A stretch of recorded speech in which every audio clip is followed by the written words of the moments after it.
I can't complain. Sunday night, yeah, fun times. That's right. Another exciting episode. The news, folks. Movie News Live. Welcome everybody. God, this is the most dreadful opening yet. Let's try this again. Hey everybody, welcome to New. See, I can't even do it. God, wow. I thought that was going to be your transition to our first story. Honestly, I was like, oh, that was awesome. Well, you know, yeah, it's true. This is totally dreadful, and the truth is, the future there's going to be too much dread. God, I can't believe I almost fucked that up. That's why is there too much dread in the future here, man? There is too much dread in the future because, as we've previously learned, there was a Judge Dredd series in the making. Yes. And there has been some updates as of late that have pointed out that they're actually very close to making it happen. It is now a reality. They're literally just waiting on the virus to cool off, and they are hoping to roll into production. Let's see. This show is going to be called Mega City 1. I assume that's the city that Judge Dredd takes place in. Yeah. Jason Kingsley, I believe he might be the writer, or see, I don't even know. This is great reporting. Jason Kingsley was over on V2A Emergency Broadcast System, a YouTube channel, and he was talking to the host about the show. That's right. One of the things I thought was kind of neat that was mentioned in the interview is that they would actually very much like to try to get both Karl Urban and Sylvester Stallone back to play their roles in the series. So I was kind of curious how that would play out, whether they coexisted at the same point in time. Is one the older version of the other? Ooh, that's true. Why didn't we think? I never thought of that. It's like they could jump through time, like young Dredd, old Dredd, or both Dredds come together. Maybe Sly is like the father of this other Dredd.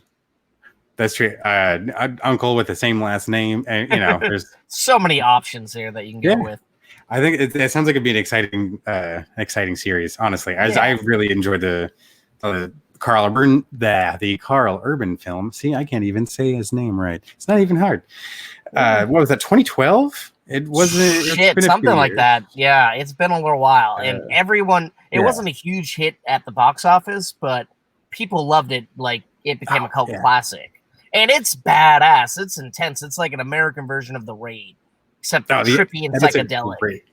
It's a great way of putting it. No, that's a good way of describing the movie. And for those obviously already familiar with The Raid, which I hope you are. If you haven't yet, please go check it out. Badass movie. But the Dredd film from 2012, it has an awesome. You can't call it like an enclosed story. It kind of is. I mean, the whole thing takes place in like basically the same building the whole time, but it's huge. It's the scale of the structure is massive, and I love that dystopian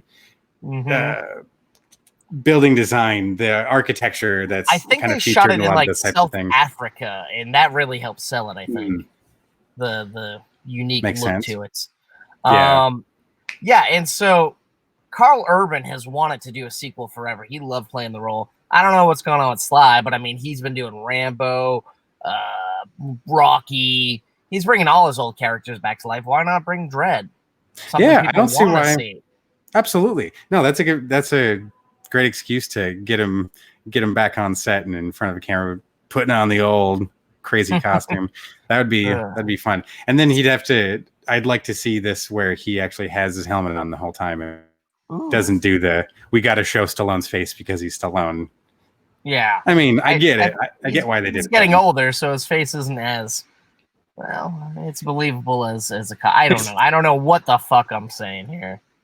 His voice, though, that's going to be what does it. It's that delivery, the commanding tone, and I thought Karl Urban did that really well in the movie. The other, his co-star in the film was badass too. I forget. Thrillby. What the hell's her name? Oh, I like her. She's in a lot of things, and I'm like, I love her. It's not Elizabeth. Olivia Thrillby. Olivia Thrillby. She's great in everything she's in. Like once I see her in a movie, I'm like, I'm in good hands here, man. I don't know why. Nice. I'm gonna be very weird and break the fourth wall against talking to the audience of nobody just yet. Hopefully, someone's watching in a distant time. Is there any way you could switch over to your hotspot? You're coming in kind of blocky, like we're playing some Minecraft. Oh, here. Yeah. Sorry, I don't mean to sound like a dick. Okay. I'm just, it's weird. It was good in our pre-tape. You heard it here, folks. Woo. I'm just thinking if someone's a douche alert, stinker. What a callback to the podcast. Take this moment just to mention, guys, we have a podcast. It's not visual like this, so you don't get to see me in a car and Dennis is a blocked figure. Pretty much, we talk movie news and reviews, but reviews is the podcast, man. That's every Thursday. We got some hot reviews coming your way over on Apple Podcasts, Spotify, Google Play, iHeartRadio, fucking wherever you get podcasts. Search Movie Toast News and Reviews, and we'll be there. Give us a review, please. Even if it's not 5 stars, 4 stars, 3 stars, 2 stars. If it's 1 star, that's kind of iffy, but still, it's a review. Be honest. And we're on all the socials, man. Fucking get at us on Twitter, Instagram, Reddit, fucking Discord, right here on Twitch, wherever you can find us. Facebook. Did I say Facebook earlier? I think I said Facebook. All at movie_toast. So please come check us out. You won't have to listen to me ramble like this. I'm just trying to buy a little time. We lost Dennis here in the live stream, guys. Hey, who's here? Anybody here? Let's have a comment. It looks like we have one viewer. I don't know who that is because it's not showing. Okay, Dennis is back. Here we go. Welcome back, sir. Here we are. Sorry about that. You look much better, man.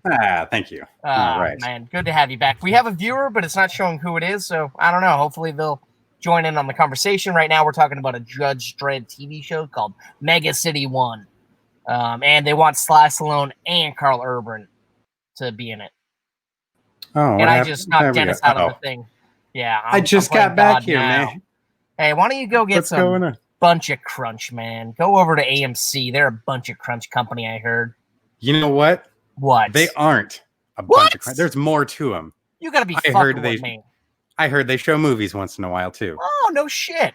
I just heard an urban myth that they're just a Buncha Crunch company, meaning they just sell candy to kids, I guess, like the local candy shop.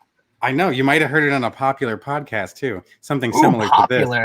But I like how you said popular, like it's not it's a good one. Check this one out called Movie Toast News and Reviews. We're just talking about that a couple minutes ago, kids.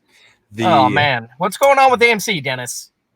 Well, it sounds like they're trying to cool things off. They want to quell the heat, the blood between the distributors and the streamers, streaming services. That is. So AMC has finally said they were going to squeeze down. AMC and Universal are going to reduce the theatrical window that they're going to be showing films before the streamers can pick it up down to 17 days. Yeah, it used to be like 3 months or like 6 months back in the day, and then it became like 2 to 3 months. Hefty, yeah. Wimpy. But the thing that happened here, because of the whole pandemic thing happening right now, Universal had a whole marketing scheme for Trolls World Tour, and they're like, we got fucking faithful fans. We got a fat guy named Adam Hardy watches this movie. We got to get it out there, man. So they're like, fuck it. The theaters are closed. VOD, video on demand. That's going to be our fucking church now. People can zoom this right into their house for $20. That's the price of like one ticket. And AMC was like, no way. That's not cool. When we open up again, even though we're talking about possibly shutting down and filing for foreclosure, we're not showing your movies. And it's like, Universal's a major player in the game. How can you not show their movies? Yeah, I'm glad that it sounds like it's a little bit of a reasonable settlement there. That would have been insane. And let's be honest, the whole structure that was set up before is totally based on everyone being able to come and show up to that movie that opening weekend or those following couple of weeks that really make a lot of that money back for the production.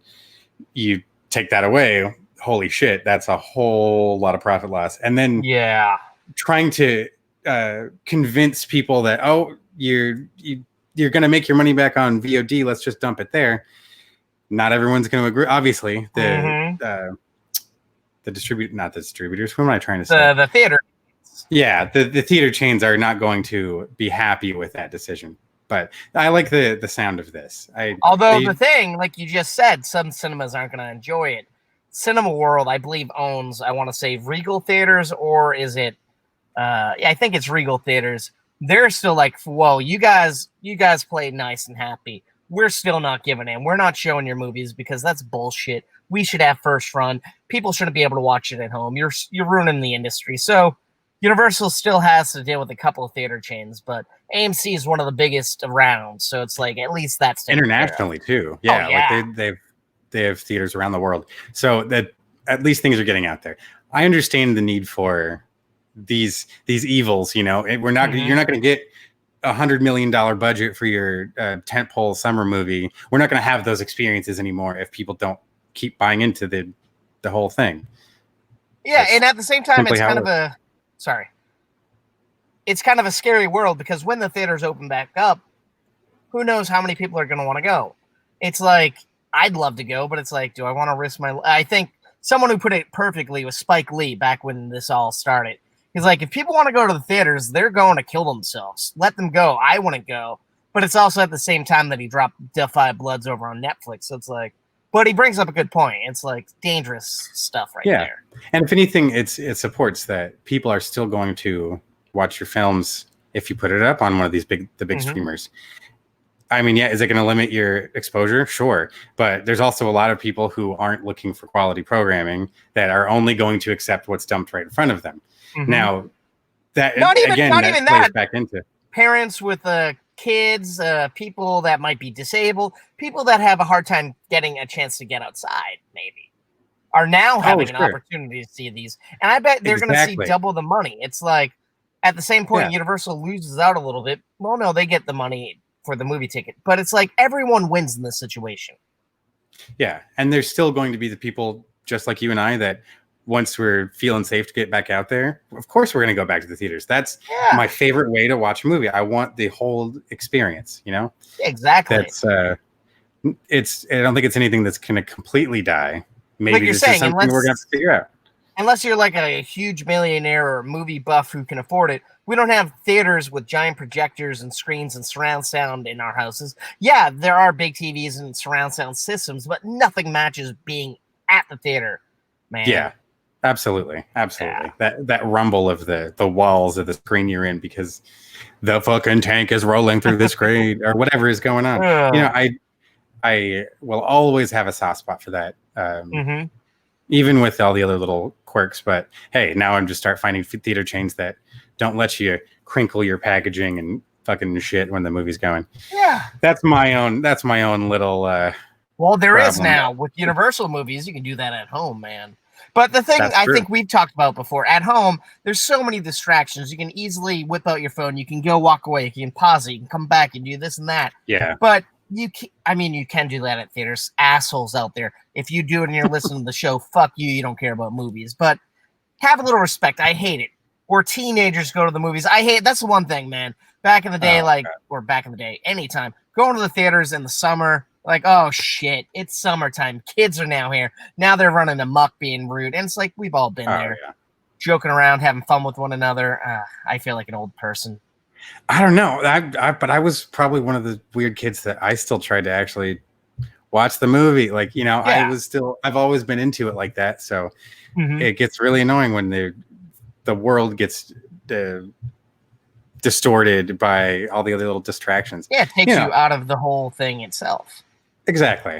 I'll admit I use much more about all of the snacks and junk before when I was younger. Now, of course, I'll indulge once in a while, but fucking, I don't need a whole goddamn prepackaged meal thing. That's the part. It's just the sound. I'm sorry, folks.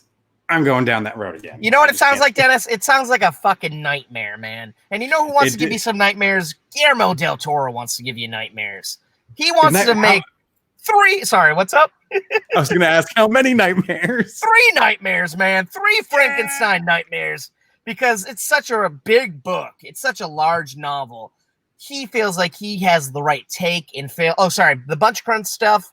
AMC, that's all over. Exclusive over at Deadline, guys. Go check it out. Sorry, we're trying to cite our sources. I'm just trying to transition like a madman here. But yeah, so you want to fill us in on what's going on with Del Toro and Frankenstein?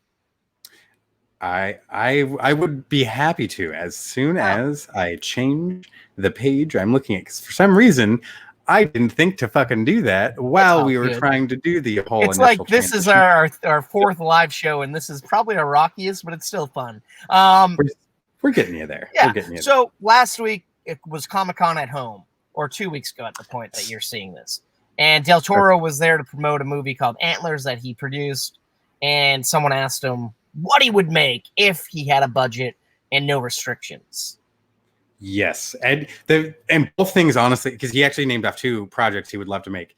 The first one that we have mentioned here, Frankenstein, that would be a really awesome story to tell, that he specifically points out that he would want it to be at least 2, maybe 3 parts. Mm-hmm. And that would be an honest experience. I feel like we'd get a really good tell of the multiple character perspectives. We'd actually going back and forth between the Doctor and the monster. That would be pretty fun.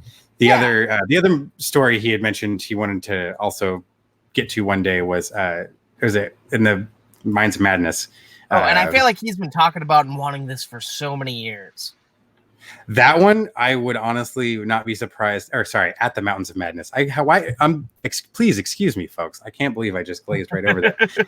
At the Mountains of Madness, it's classic. H.P. Lovecraft classic. That, as you mentioned, he's mentioned multiple times he would love to be a part of that project.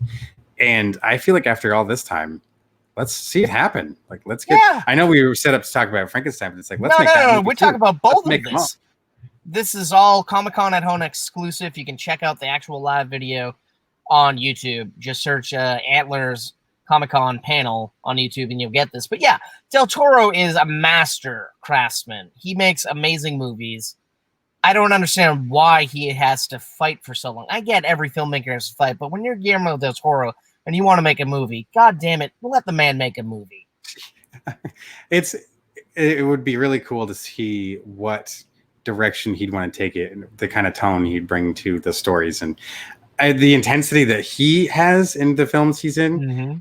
That would just be killer. Sometimes literally, depending on what story we're talking about. So I'm very excited to hear about someone finally making the leap, finally giving them the budget. Let's make it happen. Let's get the ball rolling. This isn't just some guy who doesn't know a thing or two about horror. Horror is this man's life. It's in his bloods.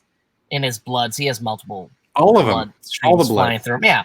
I don't know if you checked it out. I think it was at LACMA a couple of years ago. They had his collection of just some of the things that he had in his own personal collection at his house was at the museum itself. And I went, and it was spectacular. He has so much like memorabilia or just random things from like old horror movies, new horror movies. It's beautiful, man. And I hear people that go to his house, he actually gives a tour of everything. It's like insane sounding. So awesome.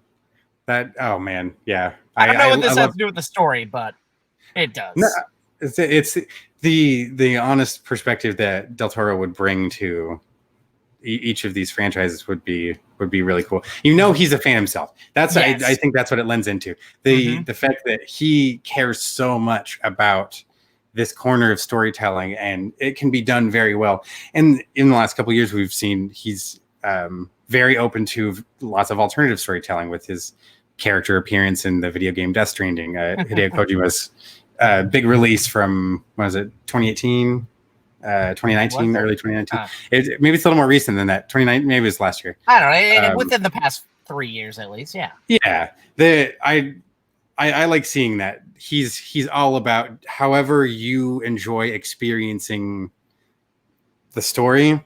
He wants to be a part of it. Then I'm hoping he honestly gets on board for some more making another game. That failed Silent Hill project. That would have been so amazing. Oh, come on. But it's like, oh man, the fact that people think of Frankenstein, they think of his monster. They think the monster's Frankenstein. No, the Doctor's Frankenstein, and that's something I feel like he'll really be in your head. Oh yeah, and the fact that I firmly believe he would want to show those individual perspectives, like the classic novel, the classic book does. We'll finally get that distinction, or hopefully it sinks in a little more. Well, that's what he was saying here. It's like, let me just read the quote he has here. Let's see. Sorry, I'm just scrolling here. Yeah, I would do either At the Mountains of Madness or Frankenstein, which I've always envisioned as a 2 to 3 part story, because in order to encompass the book, you'll have to exchange. You'll have to change points of views. It's a complex exercise. So I think he really wants to get everyone's POV here. I want to think. I read that he wants to fucking show everyone's POV, which could be cool. Seeing the same movie from different lenses, like that's something trippy and cool. I'd love that. Yeah, the places that he puts you in are both terrifying, but then magical. And I would, I'm already buying my ticket. I'm already going. Like, let's fucking do it.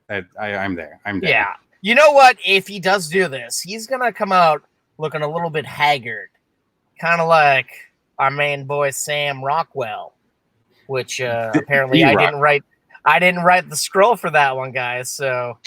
It's all right.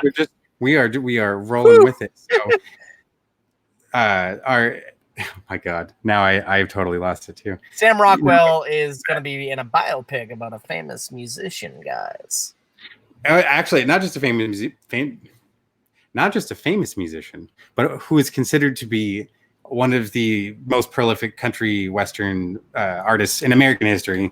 He's hailed as one of the biggest stars to come out of the United States, and the influence that his music had is tremendous and beyond the boundaries of country music itself. Dennis, who are we talking about? Who's this character? That is Mr. Merle Haggard. Woo! That's a big thing to encompass right there. Absolutely. Sorry, I didn't mean to cut you off there, man. No, it's all good. The fact that it's a Amazon Studio acquisition has me excited, because I'm hoping that means it will be coming to streaming services soon. We'll be able to see it right away. Yeah, normally what Amazon does, they normally release a movie, then like a month, maybe 2 months later, boom, it's right there for your viewing pleasure. See, it can be done, Universal and Amazon and AMC. Amazon does it. Yeah, they get it. They're gonna steal your job, guys. Come on. Hey, drones coming in. They're gonna deliver our pizzas. The cool thing about this is I'm hoping for an experience. The experience I remember having of watching something like Walk the Line, just very moving. I still think is an incredible film. Another movie where it's a musical biopic that features the actor performing the music, which has been also confirmed. Sam Rockwell will be singing all of his tracks. And he's a big song and dance kind of guy. So it's like, fuck yeah, give him that opportunity, guys. He's going to be in it. I'm excited. Yeah, and he gets so into the roles that he's a chameleon. He might look the same sometimes, but fuck, if he doesn't fucking change his mannerisms, his voice, everything. How you perceive his personality and the way he carries himself can change drastically from one movie to another. And I've always been a fan of that and appreciated that about him. They just only recently had another viewing of Galaxy Quest that was on TV, I was going into that. And that's now on Amazon, because I wanted to watch it after the documentary I talked about a few months ago. And I just saw it tonight. I'm like, I'm going to fucking watch this after we end the show today. Nice. It's still a fun ride. It is the same cheesy experience I remember it was, but it knows its place. It knows exactly what it's making. It's poking fun, but it's also appreciating the fandom that surrounds properties like that. And the whole point of that Galaxy Quest thing. Oh, sorry. Sam Rockwell. He's hilarious in that film. And this movie is not going to shy away from the past that Merle had. It's going to show him in San Quentin, I believe. And it has the personal flair of Teresa Haggard, his wife, his living wife, is actually helping to make the movie come true. And it's like, at least you have the family's backing, so it's not going to be like a weird situation where it's held up in court.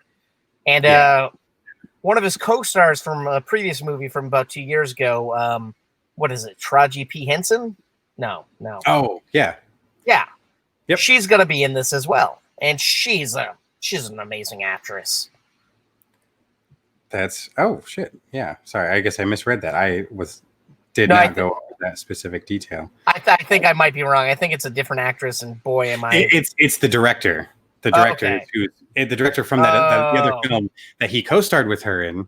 Apologies, I apologize. Robin Bissell was the director of the film that we were just talking about, folks. And now for some reason I can't remember the name of it. The Best of Enemies. The Best Great of Enemies. movie. Yeah, Check it out. Exactly. Yep. So Sorry to give you false information. But we got the right one too. Yeah, we got there. We made sure we got it right. And this is an exclusive coming from Deadline, so you can trust it. Read it over there. Don't just listen to us talk about it. It's a cool story. It sounds a lot better when Mr. Mike Fleming Jr. has written it for you. That is the writer of the article. The man is a wordsmith. Oh, absolutely. It honestly sounds like a fun time. Like I mentioned before, I love these biopic type films. Musical ones are fun because you get those moments where you've kind of feel nostalgic when you hear the song you recognize, or you get to witness that moment of its creation. It's a fun I gotta be honest with you for a second. I know the name Merle Haggard, but I don't know what's a song. Like, give me 2 songs. I know if I hear Okie from Muskogee is one of his biggest ones. Okay. I probably heard Mama Said. Okay. Just the ones off the top of my head. Okay. The other ones they mentioned in the article. The Fight Inside of Me. Oh my God. Sing Blues. All right, so I'm not knowing any of these names, but I know if I heard the song, I'd be like, oh, fuck that song. That's a good song. It's pretty country. But let's put it this way. There's a great chance you've watched a movie that has featured many of his songs. And, even if it's not your favorite genre, there's when you start comparing him to other artists of his time and the impact later artists had, or he had on later generations, was tremendous. So it's makes sense. Fan of the music or not, it would be an interesting story, I think, just to see someone who started from not great means and was able to climb out of essentially this pit he had made himself and become this international superstar that he ended up being. And that's what I found interesting in the article by Mr. Fleming over on Deadline. He says that I think he played music in prison, and that kind of bought him a little respect in prison. People would actually want to listen to him playing in prison, which is kind of cool. It would be interesting to see how that story starts. And then I'm curious if they'll cover that moment when he got to see Johnny Cash perform he was an inmate in San Quentin. That would be a cool moment to see. Yeah. They bring Joaquin Phoenix in to play. Ooh, fuck, man. You're writing a good movie here, man. Let's hope Bissell's listening to this podcast or watching it, because what else is a director doing on a Sunday night than watching us on Twitch? That's exactly what they're doing. Yeah. Oh, boy. I don't know. Anything else that... one thing, not on the docket, but I very much was excited. I heard on a podcast. Do you ever watch Grindhouse, the Robert Rodriguez Quentin Tarantino flick? Oh, of course. Yeah. One of the biggest fake mock trailers in there was Thanksgiving, the killer in Thanksgiving. That's right. Directed by Eli Roth. He was on a podcast I listened to called Inside of You with Michael Rosenbaum. He was talking about before the pandemic happened. Big news we talked about in one episode. Eli Roth is writing and directing a feature adaptation of what's the video? Borderlands. And that's right. Yes. He was getting ready to do that, but before he did that, he finally has a script for Thanksgiving that they were planning on shooting right before he jumps into that movie. And unfortunately, now we don't have it. But big news that it's written. He's happy with it. So in the future, we'll be getting Thanksgiving, which I'm super excited about. That'll be about. Twisted. Oh, God. Yeah. That's exactly. I remember that of the trailers. That one just kind of disturbing me. Like, that was brutal. Because it's like it had that like 60s, 70s look to it, and it had that style of horror and just the intensity that was in it, man. That'll be cool. I'm looking forward to that one. Give that a shot. The Eli Roth name has always had that scary tone attached to it, and you know what you're getting with that guy. So, and give me some more of that. He's great. So it's like, why not do that? Fuck yeah! I'm sorry, I just brought that in off the streets. No, I was excited. No, I'm glad you did. Get it in there. No, that's cool. Yeah. Anything that you're geared up about that you've heard and want to talk about that we don't have scheduled here? Not that I can think of now. I wish I had some in my pocket to sound a lot cooler, but I'm not. You don't sound cool. I sound like a fucking weirdo who has no time but listen to podcasts and reading movie news and then fucking it up on the show. So, guys, like I said earlier over the glitchy time, you can check us out on Thursdays over on any of your favorite areas to get podcasts. We got Movie Toast News and Reviews. Fucking sweet stuff. It's no news because you're getting the news here right now, but we still call it that over on the old podcast. And we're giving you movie reviews every Thursday. New movies, old movies, just different takes on movies, man. Come check us out. Subscribe, give us a review. And Dennis, where can they find us online if they wanted to get at us? You can find us at Instagram, Facebook, Reddit, Discord. We have links provided in all of each other's places. If you're at YouTube, it's Movie Toast News and Reviews. It's the only one that likes to stand out. It's fun like that. And then honestly, I feel like if you search some of our keywords, you might be able to find us, but you will never fail with the Movie Toast News and Reviews. Yeah. We come back and try to do this every Saturday night, roughly around this time-ish. We'll give you a heads up when we post, and we'll give you a heads up next time when we stream, as always. We don't want to bring you on over. And God bless you, sir. Thank you. Sorry, I thought I muted it, but of course you can. We got extra loud sneeze. Oh man, I thought I hit the button in time. Sorry. Stinker. It is a stinker because I also farted at the same time. It was weird, man. Oh, see, that didn't play. So well, I think wanted to actually own up to my mistake. I'm in a car, so I've hotboxed myself in my own gross smells. Luckily, my nose is stuff, so I can't smell it. But you guys don't give a fuck about any of this. Give us more of that sweet at movie_toast info. Sweet at movie_toast. Everywhere it is. Hit us up on Discord. Leave us a message. We got some rooms open. We want to chat with you guys. I know we've in the past we've opened up some games at Jackbox to the wilds. We'd love to do it again. Yeah. If there's an addition, is there a version of the game we should give a shot? We got a few of them. It'd be fun to get around in with you. Yeah, and we want to hear from you guys. We want to incorporate what we hear from you into the show. We want to integrate. We want to be fun and exciting for you guys, not only ourselves. Exactly. Let's make this a fun group, a family. Yeah. Hop in the toaster. There's a lot of slots for all of us. It's multi-slot toaster, maximum slots. Everybody's got a place.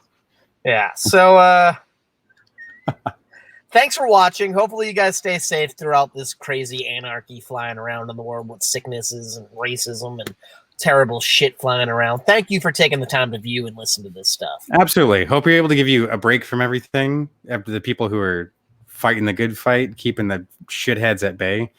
Keep at it. Yeah. Turn your brain off for a minute, though. Watch a movie with us. Listen to our freaking stupid voices. It's fine. I got to stop talking like that about our talking about the show like that. It doesn't help that I'm shitting on myself and then bringing you into it. So, yeah. Quit making it acceptable behavior, sir. I won't stand for it any longer. All right. Like I said, give us reviews over on Apple Podcasts. Even if it's a 1-star, fuck it, give it to us. Damn, there you go again. I swear. I'm leaving you a chance to jump in there and be like, hey, man, fuck I don't know we're what 4 or more, baby. We're 4 or more. At least give us 2, you sucker. No, we're at least a 2.1. Oh, boy. Come and check us out. Our Reddit would like some love, too. Yeah. It's fun over there. And chat rooms live up there, too. Hit us up. Yeah. Drop us a message. I check it every day. Hoping. I'm always on the fucking Twitter and the Facebook, sometimes the Instas. So yeah, we're always available at your liege. But we're going to shut up now, I guess, because we're 34 minutes in. You guys got shit to do. Watch some movies. See us next week right here. Same time, same channel. You get it, guys. Right. As always, to everyone, stay classy. Oh, shit, I got it wrong. Fuck. See you guys next week.